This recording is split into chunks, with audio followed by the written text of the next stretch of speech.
Alright, YouTube, it's time for Occult Literature, video number 108, Magic of the Middle Ages by Rydberg. It's an interesting work in its original format because the font was somehow really large and the trim was really big. When you cut it down and remove some of the useless footnotes, it actually drops to about 114 pages. It's over 200 on the original files.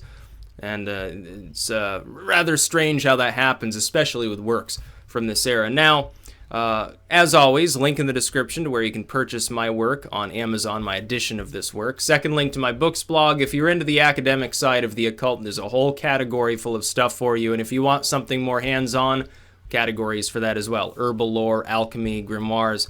I've got a little bit of everything on my blog. A little bit of everything as far as editions that are available, including works I have authored myself. New work forthcoming, by the way, fairly soon on a political topic. This particular work has a sort of eclectic collection of actual material. It goes to some degree of length on the burning times, specifically the dangers of duality, as the author sees it, and how it spawned some of the problems within Christendom. He simultaneously applauds Christian morality in a general sense, while at the same time decrying one of its fundamental tenets, which is a little bit strange. It sort of happens during this academic period. Of course, you're talking about Scandinavian academia circa the 19th century.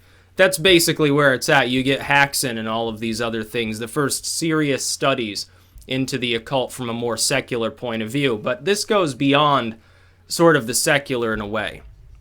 While it secularizes some of these topics, it also speaks about lore that a lot of people had relatively little introduction to at the time. Of course, it has a section during which a group of men from the period of time, including in sort of veiled third person, the author himself, ends up going back in time, actually, and meeting a scholar from the Middle Ages, a sort of sorcerer, who then becomes convinced that, no, indeed, you didn't move through time of your own accord. I conjured you here as part of a ritual, and then goes through and describes some of the ritual activity, some of the sort of items, the alchemical lore, and so forth, in, again, a slightly veiled manner. It's a very strange passage, and then the work launches off after it discusses philosophy, the duality, and the burning times, and then delivers this strange little miniaturized epic tale of these group of time travelers.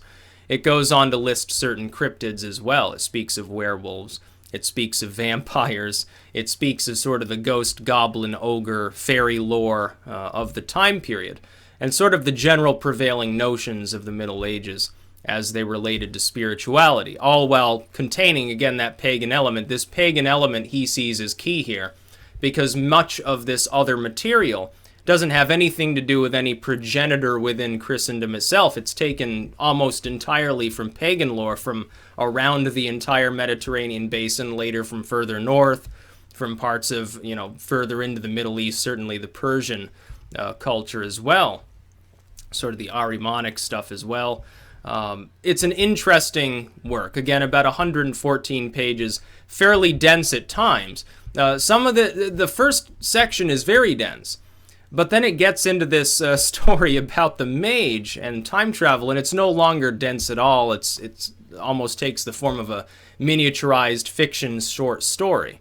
Then it goes off, of course, into this other material, becomes a little bit more dense again, but never returns to the duality argument. So there's certainly quite a bit of interesting material here. If you're interested in cryptids, it does touch upon some of that, and it contains one of the better passages on the burning times that I've read, other than dedicated works specifically on that subject. And that's something I'm going to be focusing on later this year, fairly heavily on. Salem, the burning times, prior to that, the origins of it with King James demonology, the Malleus Maleficarum, and so forth. Some of the many hundreds or thousands of works that were written on the subject during this sort of earlier academic period, they're all of interest. They have many different opinions, vastly different content in many cases. It's all definitely worthy of a read. So again, link in the description to my edition of this work on Amazon. Second link to my books blog, where if you're interested in this lore, you can look through the descriptions in the academic section, and you'll find other things that have to do with the burning times, or Salem and similar things, cotton mather and witchcraft, demoniality, and so forth. very strange works. Demonology would be the other section you'd have to look for in order to find some sort of witch-burning material where they take them out for a Sunday celebration and then light them up on a pyre. Good time was had by all. That's about all. Peace out.